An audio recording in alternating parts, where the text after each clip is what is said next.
¿Se imagina usted si el sol y la luna aparecieran al mismo tiempo? ¿O si todas las plantas solo produjesen arroz? Si observamos con atención, veremos que toda la naturaleza se rige por leyes. Y si existe equilibrio en el medio ambiente, es gracias a la existencia de esas leyes naturales. Todo el universo obedece a reglas preestablecidas y gracias a esta obediencia funciona perfectamente. ¿Y nosotros también estamos sujetos a algún tipo de ley? Sí, Dios creó una ley que es el padrón de perfección para nuestra vida. La Biblia revela los 10 principios eternos de la ley de Dios para tener una vida feliz. Vamos a estudiar ahora sobre esto.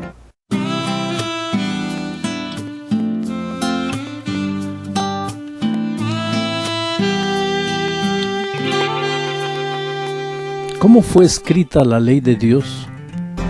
Éxodo 31:18 dice: Y dio a Moisés, cuando acabó de hablar con él en el monte de Sinaí, 2 tablas del testimonio, tablas de piedra escritas con el dedo de Dios.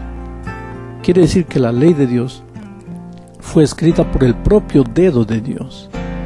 Debe ser considerada una cosa santa, sagrada, y por lo tanto respetada, obedecida, amada. ¿Qué es lo que revela la ley? 1 Juan 3:4 dice: todo aquel que comete pecado infringe también la ley, pues el pecado es infracción de la ley. O sea, la ley no tiene papel salvador, la ley no salva, la ley solamente muestra el pecado. Porque ¿cómo sabrás tú que matar es pecado si la ley no dijese no matarás? ¿O cómo sabrás tú que robar es pecado si la ley no dijese no robarás? Pero la ley no tiene papel salvador. ¿A quién nos lleva la ley? Gálatas 3:24 afirma: de manera que la ley ha sido nuestro ayo para llevarnos a Cristo, a fin de que fuésemos justificados por la fe. Aquí está el verdadero papel de la ley. La ley es como un espejo, un guía. La ley nos lleva a Jesús, nos muestra nuestra realidad, nos hace sentir la necesidad que tenemos de Cristo, nos hace ver que estamos equivocados y entonces nos lleva a Jesús. El propósito de la ley es Cristo, porque solo Jesús puede salvarnos, solo Él puede limpiarnos. La ley no tiene ese papel salvador, es apenas una función guiadora. ¿Cuál fue la actitud de Jesús frente a la ley? Juan 15:10 dice: si guardareis mis mandamientos, permaneceréis en mi amor, así como yo he guardado los mandamientos de mi Padre y permanezco en su amor. Quiere decir que mientras Jesús estuvo en esta tierra, guardó los mandamientos de Dios y espera que si nosotros lo amemos, entonces también guardemos sus mandamientos.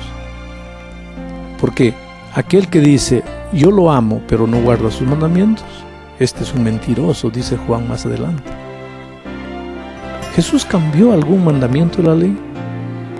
Mateo 5:17-18 dice: no penséis que he venido para abrogar la ley o los profetas. No he venido para abrogar, sino para cumplir. Porque de cierto os digo que hasta que pasen el cielo y la tierra, ni una jota ni una tilde pasará de la ley hasta que todo se haya cumplido. Muchos afirman que cuando Jesús murió en la cruz del Calvario, acabó con la ley. Y eso no es verdad.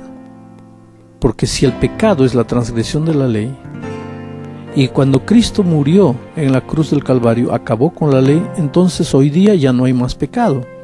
Porque no habiendo ley, ¿cómo puede haber pecado?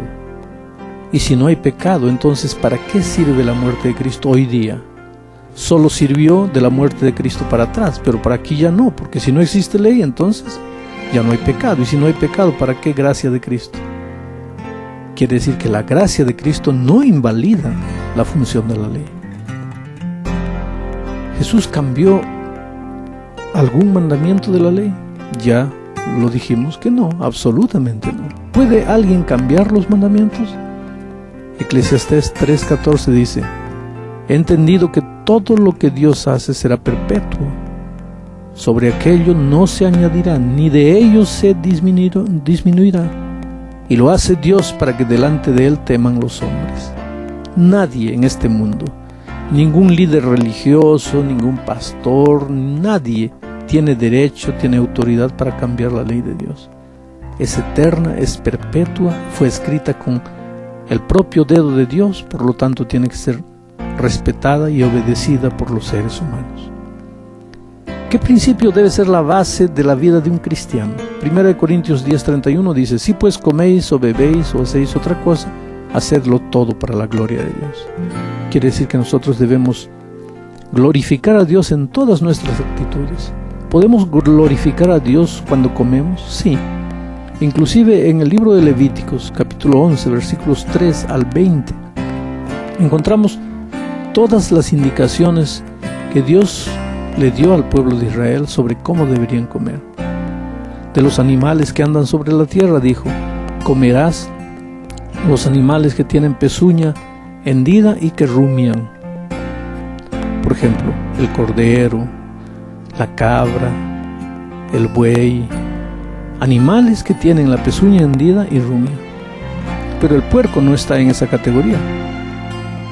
El camello no está, el burro, el caballo, el perro, el gato no están en esa categoría, por tanto son animales que no podemos comer. De los que viven en el mar, Dios dice: comerás los que tienen escamas y aleta. Entonces, todo animal que vive en las aguas, que tiene escamas y aleta, pueden ser comidas, las otras no. De las aves, hay una serie de aves que sí podemos comer y otras que no podemos comer. Tú tendrías que leer, porque es prácticamente todo un capítulo, el capítulo 11 de Levítico, para ver cómo puedes glorificar a Dios en tu manera de comer. ¿Y por qué es mejor no usar bebidas alcohólicas, cigarro, café y otras bebidas estimulantes? 1 Corintios 3, 16 y 17 dice: ¿no sabéis que sois templo de Dios y que el Espíritu de Dios mora en vosotros? Si alguno destruyere el templo de Dios, Dios lo destruirá a él, porque el templo de Dios, el cual sois vosotros, santo es. Quiere decir que si tu cuerpo es templo del Espíritu Santo, ¿cómo puedes echar basura en ese cuerpo? Llamo basura a las bebidas alcohólicas, al cigarro, al alcohol, que solo destruyen tu cuerpo. Tienes que aprender a glorificar a Dios también en tu cuerpo. ¿Cómo debe ser la apariencia personal del cristiano? El cristiano debe vestirse sabiendo que también en su manera de vestir puede glorificar a Dios. Y ahora, después de entender que la ley de Dios debe ser obedecida, ¿qué espera Él de ti? Primero, que demuestres tu amor a través de la obediencia.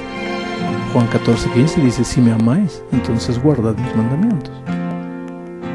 Dios también espera que tú guardes los mandamientos. Salmo 119:44 dice: guardaré tu ley para siempre y eternamente. Si David guardaba los mandamientos, ¿por qué tú no? Y finalmente Dios espera que tú respetes sus mandamientos. Santiago 2:10 dice: porque cualquiera que guardare toda la ley, pero ofendiere en un punto, se hace culpable de todos. ¿De qué vale que guardes 4, 5, 6 mandamientos o 9 mandamientos si transgredes uno y ya transgrediste toda la ley? Que Dios te ayude a entender esto.